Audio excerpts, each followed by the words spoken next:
말씀 열왕기하 7장 3절부터 10절 말씀입니다. 구약성경 572페이지 열왕기하 7장 3절부터 10절 말씀, 제가 봉독하고 마지막 절 합독하겠습니다. 성문 어귀에 나병 환자 4사람이 있더니 그 친구에게 서로 말하되 우리가 어찌하여 여기 앉아서 죽기를 기다리랴. 만일 우리가 성읍으로 가자고 말한다면 성읍에는 굶주림이 있으니 우리가 거기서 죽을 것이요 만일 우리가 여기서 머무르면 역시 우리가 죽을 것이라. 그런즉 우리가 가서 아람 군대에게 항복하자. 그들이 우리를 살려두면 살 것이요 우리를 죽이면 죽을 것이라 하고 아람 진으로 가려 하여 해질 무렵에 일어나 아람 진영 끝에 이르러서 본즉 그곳에 한 사람도 없으니 이는 주께서 아람 군대로 병거 소리와 말 소리와 큰 군대의 소리를 듣게 하셨으므로 아람 사람이 서로 말하기를 이스라엘 왕이 우리를 치려하여 헷 사람의 왕들과 애굽 왕들에게 값을 주고 그들을 우리에게 오게 하였다 하고 해질 무렵에 일어나서 도망하되 그 장막과 말과 나귀를 버리고 진영을 그대로 두고 목숨을 위하여 도망하였음이라. 그 나병 환자들이 진영 끝에 이르자 한 장막에 들어가서 먹고 마시고 거기서 은과 금과 의복을 가지고 가서 감추고 다시 와서 다른 장막에 들어가 거기서도 가지고 가서 감추니라. 나병 환자들이 그 친구에게 서로 말하되 우리가 이렇게 해서는 아니 되겠도다. 오늘은 아름다운 소식이 있는 날이거늘 우리가 침묵하고 있도다. 만일 밝은 아침까지 기다리면 벌이 우리에게 미칠지니 이제 떠나 왕궁에 가서 알리자 하고 함께 읽습니다. 가서 성읍 문지기를 불러 그들에게 말하여 이르되 우리가 아람 진에 이르러서 보니 거기에 한 사람도 없고 사람의 소리도 없고 오직 말과 나귀만 매어 있고 장막들이 그대로 있더이다 하는지라. 아멘. 아람 군대의 포위에 위기에 처한 사마리아 성에서는 참으로 눈뜨고는 볼 수 없고 또 들을 수 없는 참혹한 상황이 벌어지고 있었습니다. 그 가운데서 이스라엘의 왕 여호람은 이 베나닷의 군대가 자기들을 포위하고 또 이제 자기들이 먹을 것이 없어 죽게 된 이 상황에서 자기를 돌아보지 아니하고 하나님을 원망하고 또 엘리사를 향해 그 분노를 드러내고 죽이려고 하는 이 상황들을 우리가 어제 말씀에서 살펴보았습니다. 엘리사는 하나님으로부터 내일 이 성에 구원이 임할 것이라는 이야기를 전했지만 왕의 장관이었던 어느 한 사람은 하나님께서 하늘에 창을 내신들 이런 일이 있을 수 있는가라고 믿지 아니하고 그가 하나님의 능력을 조롱한 것을 우리는 어제 말씀을 통해서 볼 수가 있습니다. 참 하룻밤 사이지 않습니까? 죽고 서로의 정말 가족들, 자식들을 정말 자기들의 생명과 목숨을 위해서 희생시키는 것을 마다하지 않았던 이 참혹한 현실에서 엘리야의 말은 도무지 믿을 수 없는 말이죠. 내일이 맘때가 되면 그 모든 것이 정상으로 돌아가게 되고 회복이 될 것이다. 정말 믿을 수 없는 그 이야기가 오늘 성경에 보니까 펼쳐지고 있는 것입니다. 우리는 정말 한치 앞을 내다볼 수 없는 것이죠. 내일 일을 알 수 없고 당장에 오늘도 우리가 오늘을 살아가면서 우리 앞에 무슨 일이 일어날는지 알 수가 없어요. 알 수가 없기 때문에 우리는 괴로워하고 염려하고 두려워하고 힘들어합니다. 그러나 모든 것을 다스리시는 주님이 우리를 위해 행하시는 이 모든 일들은 시간의 구애를 받지 않으세요. 여러분 이것을 분명히 아셔야 돼요. 하나님의 능력은 우리처럼 시간을 필요로 하는 것이 아니에요. 하나님은 정말 어제와 오늘이 다르고 아침과 점심이 다르고 오늘 하루 바로 우리 앞에 얼마의 시간이 우리의 인생에 전혀 다른 일들을 이루어내시는 능력의 하나님인 줄 믿으시기를 바랍니다. 그러니 우리가 못하는 거예요. 우리가 할 수 없는 것이고 하나님은 그 모든 것을 이루고도 남음이 있는 분이라는 것을 저와 여러분이 믿고 오늘 하루도 주님과 동행하는 한 날이 되기를 바랍니다. 그런데 참 의아한 일이 기록되어 있는 것입니다. 오늘 성 안에 있는 사람들은요, 그들이 자기들의 목숨을 보존하고 구하기 위해서 정말 그 성 안에서 틀어박혀서 그렇게 힘든 정말 어려운 일들을 지나가고 있습니다. 그런데 오늘 성경에는 누가 등장합니까? 오늘 성경 3절에 보니까 성문 어귀에 나병 환자 4사람이 있었다라고 기록합니다. 여러분, 나병 환자가 어떤 사람입니까? 그 당시에 고칠 수가 없는 병이에요. 정말 이 시대에 이스라엘의 문화로 본다면 하나님께 벌을 받아서, 하늘로부터 벌을 받아서 정말 있는 그 백성들 사이에도 머물지 못하고 그들은 성문 어귀에 따로 살아야 했습니다. 구별이 돼야 됐어요. 그들이 연명할 수 있는 방법은 하나였습니다. 그들 스스로가 무엇인가를 한다? 어려운 일이었어요. 성 안에 있는 자기의 가족들이나 아는 사람들, 친지들이 그들을 돌봐주거나 또는 정말 그들 중에 그래도 활동을 할 수 있는 사람들은 자기의 목숨을 연명하기 위해 힘겨운 삶을 살아가고 있었던, 그들 안에 모여서 살 수밖에 없었던 그런 사람들, 성 안으로는 들어올 수 없는 사람들이었어요. 여러분, 그런데 그 사람들을 성경은 주목합니다. 그리고 놀랍게도 이 사람들에 의해서 어느 누구도 알지 못했던 하나님의 놀라운 구원의 소식이 전파되는 것을 오늘 성경에서 우리는 살펴볼 수 있습니다. 왜 나병 환자였을까? 여러분, 왜 하나님께서는 그냥 그 사마리아 성 안에도 들어가지 못하고 성문 어귀에 있는 그 나병 환자들이 제일 먼저 하나님의 구원을 맛보게 하고 제일 먼저 그 하나님의 놀라운 일들을 체험하게 할 뿐만 아니라 그들을 통해서 정말 죽음을 기다리고 있었던 그 사마리아 성에 하나님이 행하신 이 기쁨과 구원의 소식을 전하도록 하셨을까? 여러분, 오늘 말씀해 보니까 이 4명의 나병 환자가 그들의 삶에 있어서 그 죽음의 위기 가운데 어떠한 결단을 하는 것을 볼 수가 있어요. 4절입니다. 만일 우리가 성읍으로 가자고 한다면 성읍에는 굶주림이 있으니 우리가 거기서 죽을 것이요 만일 우리가 여기서 머무르면 역시 우리가 죽을 것이라. 그런즉 우리가 가서 아람 군대에게 항복하자. 그들이 우리를 살려두면 살 것이요 우리를 죽이면 죽을 것이라 하고. 무슨 말입니까? 이 나병 환자들의 입장에서는 이래도 죽고 저래도 죽는 거예요. 성 안으로 가도 자기들을 구원해 줄 수가 없죠. 그리고 이곳에 머물러도 그들은 굶어서 죽을 수 있는 것 외에는 다른 방법이 없어요. 오히려 정말 성 안에 있는 사람들은 그렇게 두려워하고 성문을 꼭꼭 걸어 잠그고 그들이 살아보겠다고 지키고 있는 그 위협의 대상이 되는 아람 군대가 그들에게는 유일한 살 수 있는 희망이 되는 것이 아이러니 아닙니까? 성 안에도 들어가지 못하고 꼼짝없이 죽기를 기다리는 그 사람들이, 성 안에 있는 사람들이 정말 두려워하는 그들에게 자기들의 생명을 유지할 수 있는 길을 찾는다는 거예요. 여러분, 왜 이 나병 환자들이 이 아람 군대 앞으로 나아갑니까? 더 이상 잃을 게 없어요. 지킬 게 없는 거예요. 그들에게는 아무런 능력이 없어요. 성 안에 있는 사람들은 어떻게 해서든 자기의 생명을 지키려고, 잃지 않으려고 몸부림을 칠 때 그들은 오히려 살 수 있는 길이 없다는 것을 알고 아람 군대를 향해 나아가는 것들을 볼 수 있습니다. 여러분, 우리의 구원도 이와 같은 거예요. 우리 힘으로는 우리 스스로를 구원할 수 없다는, 정말 이 가장 근본적이고 가장 존재론적인 질문 앞에서야 우리는 구원을 만나게 되는 거예요. 우리는 전적으로 타락해서 정말 하나님 앞에 설 수 없는 죄인이라는 사실, 그리고 우리 힘으로는 우리 자신을 도저히 구원할 수 없다는 이 사실을 깨닫게 될 때에 우리는 하나님이 베푸신 놀라운 구원을 얻게 되는 것입니다.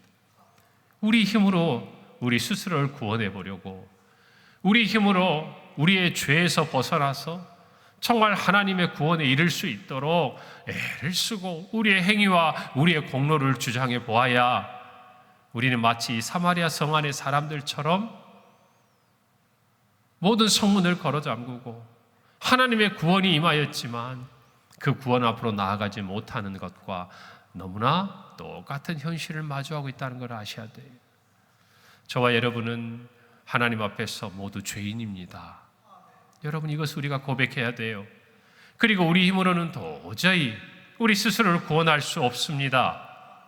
오직 하나님의 은혜, 예수 그리스도의 십자가만이 저와 여러분을 살릴 수 있다는 것, 여러분 그것을 아셔야 돼요. 그래서 우리가 할 수 있다라는 이 마음, 이 교만한 마음, 이 공로의식, 이것들을 내려놓아야 돼요. 바울은 분명히 이야기합니다. 너희가 그 은혜에 의하여 믿음으로 말미암아 구원을 받았다 그랬어요. 이것을 저와 여러분이 잊어서는 안 된다는 것입니다. 마치 우리가 무엇을 해서 주님을 위해서 우리가 무엇인가를 행했기 때문에 우리에게 구원이 얻어진 것처럼 그렇게 행동하고 그렇게 우리가 살아서는 안 된다는 것이, 하나님의 은혜가 아니었으며 꼼짝없이 죽었던, 아니 정말 우리가 여전히 그 안에 머무를 수밖에 없었던 이 은혜를 생각하고 감사함으로 더욱 주를 사랑하고 주의 일에 힘쓰는 저와 여러분이 되어야 할 줄로 믿습니다. 하나님의 구원의 역사는 어떻게 일어났습니까? 정말 이스라엘 이 사마리아 성을 에워싸고 왕과 그 안에 있는 모든 백성들을 죽이기로 작심하고 포위했던 그들이 정말 하나님께서 그들에게 들려주시는 소리, 병거 소리, 말소리, 큰 군대의 소리를 듣고 이스라엘 왕이 헷 사람의 왕들과 애굽 왕들에게 돈을 주어 그들로 자기들을 치게 하려고 했다. 두려움에 휩싸여서 자기들의 목숨을 부지하기 위해 모든 것을 버려두고 도망하고 있는 것들을 볼 수 있는 것이, 여러분 하나님의 능력을 보십시오. 이게 말이 됩니까? 이게 말이 되냐 그 말이에요. 적군이 눈앞에 보이지도 않았는데도 정말 하나님이 들려주시는 그 소리를 듣고, 여러분 전에는 어땠어요?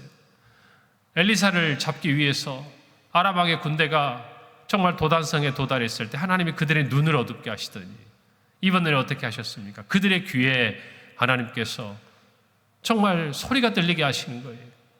그리고 이제는 그들 스스로가 도망하여 하나님 앞에서, 백성들 앞에서 떠나가는 것을 보고 있는 건 아닙니까? 여러분, 그런데 이 놀라운 구원의 소식은 아직 아무에게도 전해지지 않는 거예요. 구원의 소식, 이 구원이 일어났는데 이 구원의 소식을 아무도 모르고 있는 거예요. 처음으로 누가 압니까? 4명의 나병 환자가 알아요. 그곳에 가서 알아요. 자기들도 처음에는 이게 무슨 일인지 몰라요. 그러나 그들은 그 구원의 은혜를 누려요. 어떻게 해서 구원을 받게 되는지, 어떻게 이런 일이 일어나는지 보지 못했어요. 듣지 못했어요. 다만 하나님이 베푸신 구원을 받아요. 여러분, 저와 여러분도 마찬가지. 우리가 하나님의 구원의 그 신비를 어떻게 알겠습니까? 물론 이야기합니다. 하나님께서 우리를 사랑하셨다. 어떻게 알아요? 다만 성경이 우리 안에 말씀해 주시니 아는 거예요. 그러나 그 사랑의 깊이와 그 사랑의 넓이와 그 사랑의 크기를 우리가 어찌 다 알 수 있냐 그 말이에요. 우리의 이 인간의 생각으로 담을 수 없다 그 말입니다. 다만 저와 여러분은요, 그 은혜를 받아 누릴 뿐이에요. 그 은혜를 받아 누리기에 순간순간 하나님의 은혜를, 그 이해할 수 없는 은혜를 감사하며 살아가는 것이 성도의 삶이라는 것입니다. 그래서 주님이 베풀어 놓은 그 구원의 은혜를 여러분, 오늘 이 4명의 나병 환자처럼요, 먹어야 돼요. 귀한 것을 정말 우리가 가지게 되는 거예요. 여러분, 오늘 이 말씀을 통해서 우리 모두의 마음에 구원의 기쁨이 회복되기를 간절히 바랍니다. 여러분, 자기가 굶어 죽게 될 위기에 처했다가 갑자기 눈앞에 음식이 나타나고 좋은 은과 금과 의복들이 있으니까 처음에는 정신없이 먹어요. 정신없이 그것들을 취합니다. 그러나 곧 어떤 일이 일어납니까? 오늘 9절입니다. 나병 환자들이 그 친구에게 서로 말하되 우리가 이렇게 해서는 아니 되겠도다. 오늘은 아름다운 소식이 있는 날이거늘 우리가 침묵하고 있도다. 만일 밝은 아침까지 기다리면 벌이 우리에게 미칠지니 이제 떠나 왕궁에 가서 알리자. 우리가 이렇게 해서는 아니 된다라는 것이에요. 여러분, 저와 여러분이 구원의 은혜를 경험한 다음에 우리에게도 이와 같은 마음이 필요해요. 우리만 구원을 받아서는, 우리만 은혜를 받아서는 아니 되겠다. 여러분, 이것이 저와 여러분의 마음이에요. 오늘 이 4병의 나병 환자는요, 어쩌면 세상을 향해 원망이 있던 사람이었을 거예요. 하나님에 대해서도 그런 마음이 있었을 거예요. 어쩌다가 내가 이런 병에 걸려서 사람들에게서도 다 외면을 당하고 버림을 받고 정말 하나님이 나에게 벌을 주셨다라는 그러한 시대적인 그런 생각에 갇혀서 살아가던 이 사람들이 여러분 이 구원의 은혜를 마음껏 누립니다. 마음껏 누려요. 그 은혜를 누리면 누릴수록 어떤 생각이 납니까? 이 구원을 베푸신 하나님의 마음을 생각하는 거예요. 그리고 정말 조금 전 자신들과 같이 죽어가고 있는 성 안에 있는 많은 사람들을 향한 긍휼한 마음이 생기는 거예요. 여러분, 저와 여러분도 마찬가지. 우리가 받은 이 은혜가 귀하고 귀할수록 우리는 이 은혜를 주신 하나님의 마음을 깨닫게 돼요. 이 은혜가 귀하면 귀할수록 이 은혜 바깥에 있는 사람들에게 은혜가 필요하다는 것을 깨닫게 돼요. 여러분, 그래서 우리도 마찬가지예요. 우리가 이렇게 해서는 아니 되겠도다. 이 마음이 구원받은 저와 여러분의 마음에 있기를 바랍니다.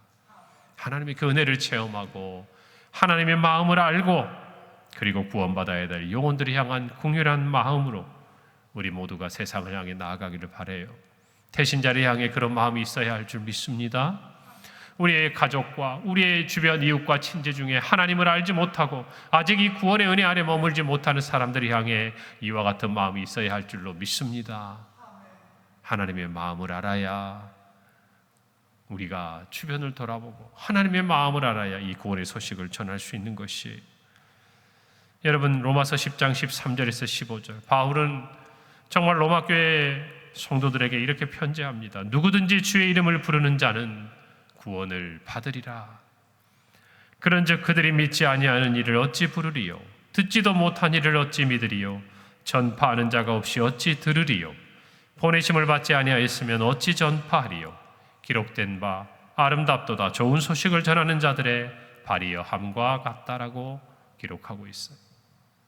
여러분, 오늘 이 시대를 살아가는 하나님의 자녀요, 정말 하나님의 구원받은 성도로서 우리 모두가 이 사명을 감당해야 될 줄로 믿습니다. 아버지 하나님, 정말 전파하는 자가 되어서 듣지 못한 자들에게 이 구원의 소식을 듣게 하고 그들이 믿음에 이르러 우리와 같이 이 구원의 은혜를 맛보도록 저와 여러분의 삶에 주의 복음을 증거하는 아름다운 발과 아름다운 손과 아름다운 목소리와 아름다운 모습이 함께 있기를 간절히 바랍니다. 결국 10절에 보니 그들은 가서 성읍 문지기를 불러 그들에게 말하여 이르되 우리가 아람진에 이르러서 보니 거기에 한 사람도 없고 사람의 소리도 없고 오직 말과 나귀만 매여 있고 장막들이 그대로 있더이다. 그들은 갑니다. 그리고 사람들 문지기를 불러요. 그리고 그들이 보고 그들이 듣고 그들이 경험한 것을 증거하고 있습니다. 오늘 저와 여러분도 마찬가지. 가서 그들을 부르고 우리가 보고 듣고 체험한 이 구원의 감격을 전하면 되는 것이에요. 할렐루야. 그것이 우리의 사명이에요. 그 다음은 우리가 할 수 없는 거예요. 하나님이 행하시는 일들이. 그러나 우리는 가야 합니다. 불러야 합니다. 전해야 합니다. 오늘 이 말씀을 마음에 새기고 오늘 하루를 살아가면서 여러분의 주변에 만나는 사람들에게 또 기도하는 중에 여러분의 마음에 품게 하신 사람들에게 이 기쁜 소식을 증거하며 주님의 구원의 감격을 맛보는 우리 모든 평강의 성도들이 되기를 간절히 바랍니다. 기도하겠습니다.